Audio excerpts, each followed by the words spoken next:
voina kan zir le tu chu voin hi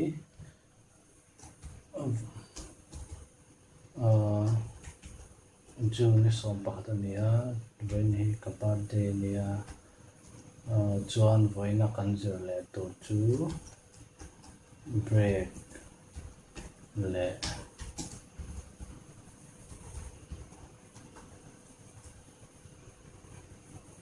continue NEU tra NUE continue ni break le continue break man na chu kan program for loop terminate na na nia terminate kan tiom je chu for loop khan la top down lo ma se ti top nan kan du top to thil engemaw kan input mang khan kan input kha chu tiang antenna number chi sang lo input lo type lu ta la for loop khan lo input ta se 1 2 3 4 5 6 7 in number po random number ma se negative number a input chi khan top torin break mang hian kan ti top thea alu ka kan break thea kan ti top thei ti na chu chuan continue mang ve roi chuan in antenna number chuan hey continue chu skip nan man nia kan skip dan chu number chi sang kan input ta 1 2 3 4 5 8 number po chuan minus sign to negative number kan input khan khami loop kha a skip anga next loop a kal don ti hai chu tuna programming lo enter la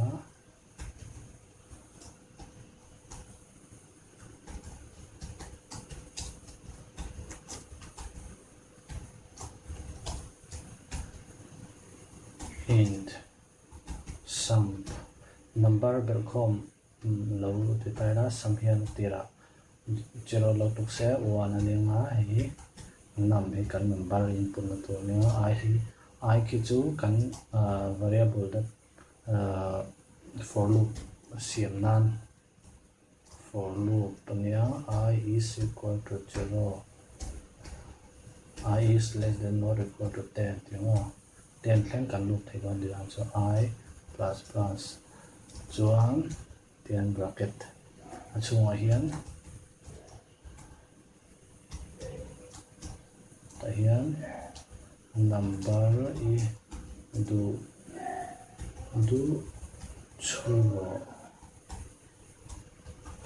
ro patenga chuan ai new line na lo nam del thai nan tai kan na chuan kan la lu tanga scan f mangin number kan chu ta kha kan la lu tanga chuan kan number chu da lu na ta chu variable chu nam hi nia ta hian percent chuan amizo hian ta hian break emo continue emo kha ta hian kan da mai helai sum kan tinga equal to n emi omja chu emi hiani sum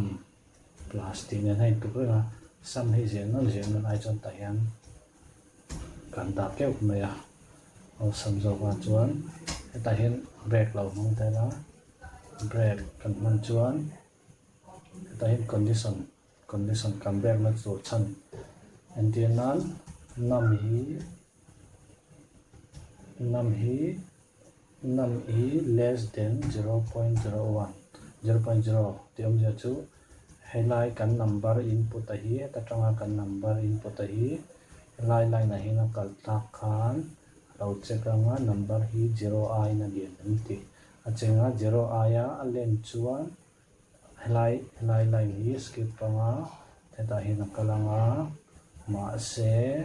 kan number input hi minus ania 0i a atet chuan break ka hian kalanga helai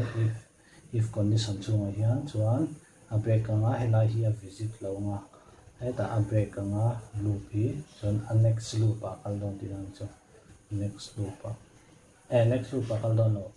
a break top don for loop hi a break top don to na lo chuan eta hian a lo pin la chai la sang hi tam mấy mày à bel KHO and Chrome chú kan tiếng á percentage đi chuan ta hian sum pa percentage đi sum no non value increment hay là hi one ka dan ni na hi ai to ra one n po hi om lo tia nam za to to chon tu na dik to number du chro 1 chitai la 2 lo chitai la 3 and 9 no chuan minus kan thu chia chuan eng minus po ni ro 6 eng minus po ni ro se minus ani sim chuan loop khain break kan number eng ma kan input thei tho don lo atira kan chu pali en mi te pali 1 2 3 9 how hi ein bel ko nga helai mi chu ta don lo ni chuan chila som panga ni ali ken pakwa le pakhat kan bel chuan som ania pati la pathum kan bel chuan panga le som kan bel chuan som panga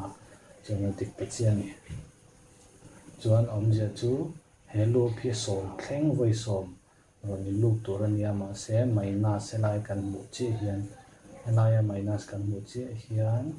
helaya condition kan ja if lai hin kala number hi helai number hi minus 111 ania chu 0 ai na te dawang helai break pi kala break chuan in loop hi a break ta veka chuan in loop reng kha break ta kan continue to lo chuan kan ama kan belsa hemi result hi kan print chok ta ni chu break man na nia chuan tu na continue man na ve thong lai hi continue ti kan danga continue man na ve thong chu number kan chu a chuan kan number chu ru khan minus lo ta se hemi kan condition na chuan minus ka kan ta minus kan chu che khan lai continue a hian kalanga ain continue ang ma se kan number chut kha heta hian in bel lut long helai line hi skip nga heta hian kalanga chuan heta tramin heta kan chau lenga chuan kan phazel nga chuan line check lenga number khan chut kha minus ani lo chuanin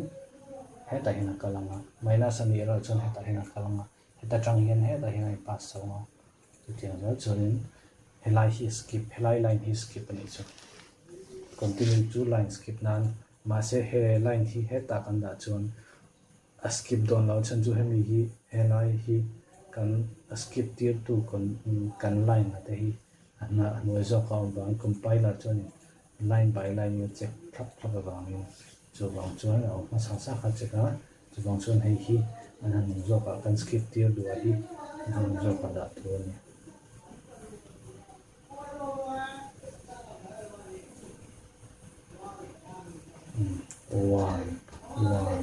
one, 2, 3 ta minus 1 lo ta la minus lo ta 2 1 minus 1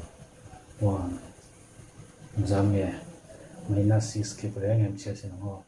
1 2 3 4 5 6 7 8 9 10 11 ania som pa ni ma chial de pa a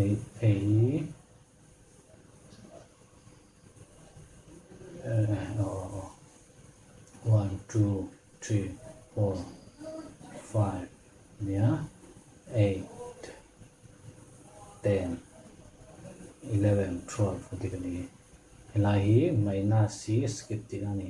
minus c lo skip lo te sem chuanin kan result chu tenania ma se helai wan kan chu che hian helai hi heta hin akala compiler kha heta hin akala chuan hei compiler khan heta hin sense wa chuanin next line akal le tu kan chu chi a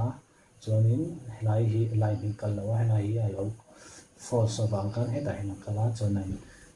kan bel le a chuan next up 1 ani le a chu 0 aina lem wangin heta hina kala chuan kan bel le chuan 1 kan chu le a ta hina lo cheka ma se kan 1 minus 1 kha 0 aina te ta wangin ta hin alu ta heta hin a chho le chuan chu thiang za chuan ya continue chu till line skip nan kan hanga break chu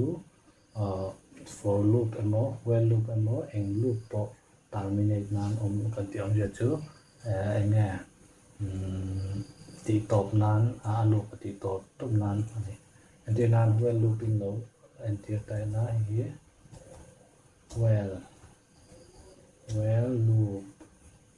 I hi equal to 0 along it say I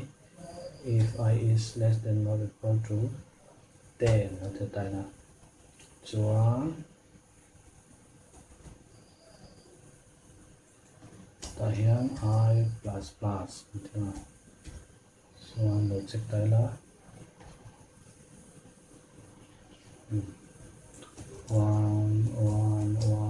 1 minus 1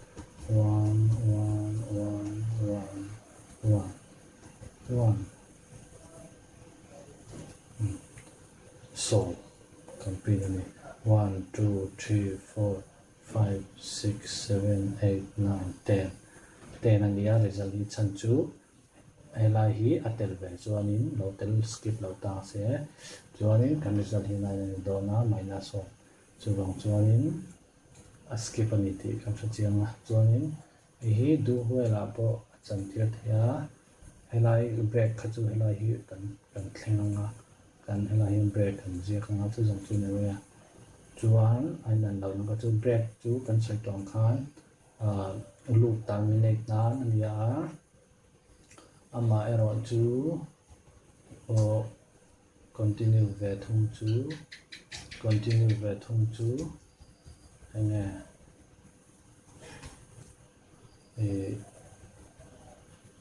skip nan tuna do while in 1 2